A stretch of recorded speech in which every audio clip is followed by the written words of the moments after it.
प्रेम भाव। एक करोड़पति बहुत अड़चन में था। करोड़ों का घाटा लगा था और सारे जीवन की मेहनत डूबने के करीब थी। नौका डगमगा रही थी। कभी मंदिर नहीं गया था, कभी प्रार्थना भी ना की थी, फुर्सत ही ना मिली थी।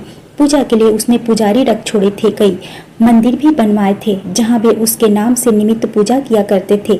लेकिन आज इस दुख की घड़ी में कांपते हाथों वह भी मंदिर गया।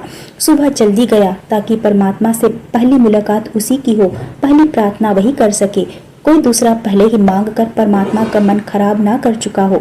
बोहनी की आदत जो होती है, कमबख्त यहाँ भी नहीं छूटी। सो अल सुबह पहुंचा मंदिर, लेकिन यह देखकर हैरान हुआ कि गांव का एक भिखारी उससे पहले से ही मंदिर में मौजूद था। अंधेरा था, वह भी पीछे खड़ा हो गया कि भिखारी क्या मांग रहा है।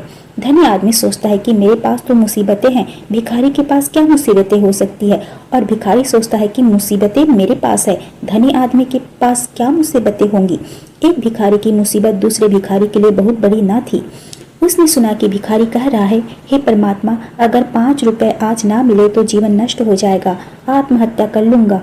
पत्नी बीमार है और दवा के लिए 5 रुपए होना बिल्कुल आवश्यक है, मेरा जीवन संकट में है। अमीर आदमी ने यह सुना और वह भिखारी बंद ही नहीं हो रहा है, कहे जा रहा है और प्रार्थना जारी है।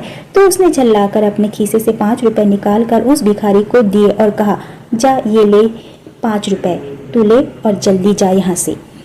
अब वह परमात्मा से मुखातिब हुआ और बोला, प्रभु अब आप ध्यान मेरी तरफ दे, इस भिखारी की तो यही आदत है, दरअसल मुझे 5 करोड़ रुपए की जरूरत है। भगवान मुस्कुरा उठकर बोले, एक छोटे भिखारी से तो तूने मुझे छुटकारा दिला दिया, लेकिन तुझसे छुटकारा पाने के लिए तो मुझको तुझसे भी बड़ा भिखारी ढूंढना पड़ेगा। तुम सब लोग यहाँ कुछ न कुछ मांगने ही आते हो, कभी मेरी जरूरत का भी ख्याल आया है? धनी आश्चर्यचकित हुआ, बोला, प्रभु आपको क्या चाहिए? भगवान बोले, प्रेम, मैं भाव का भूखा हूँ, मुझे निस्वार्थ प्रेम व समर्पित भाव भक्त प्रिय है। कभी इस भाव से मुझे आज तक आओ, फिर तुम्हें कुछ मांगने की आवश्यकता ही नहीं पड़ेगी। जय जय श्री राधे।